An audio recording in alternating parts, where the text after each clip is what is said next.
पुरी कहते हैं एक दिन ना हजरत जिब्रील अमीन इंसानी शक्ल में मौला अली के सामने आके खड़े हो गए। कौन? हजरत जिब्राइल अलैहिस्सलाम। हजरत जिब्रील अमीन खड़े हुए इंसानी शक्ल में, तो कहने लगे अली ये बताइए कि जिब्रील इस वक्त कहाँ है? इंसानी शक्ल में मौला अली से पूछते हैं।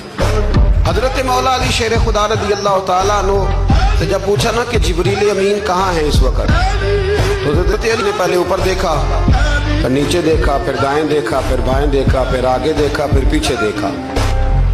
जवाब फटाफट तैयार था कि आप ही तो हैं, लेकिन ऐसे जवाब नहीं दिया। फरमाने लगे जनाब ना तो इस वक्त हजरत जिब्रील मशरिक में है, ना मगरिब में है, ना शुमाल में है, ना जुनूब में है, ना सात जमीनों में है, ना आसमानों में है।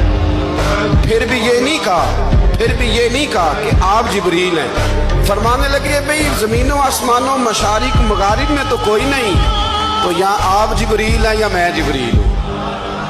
दोनों में से एक है। तो हजरत जिब्रील अमीन मुस्कुराए, फरमाने लगे नहीं आप तो अली हैं, जिब्रील तो मैं ही हूँ, आप अली।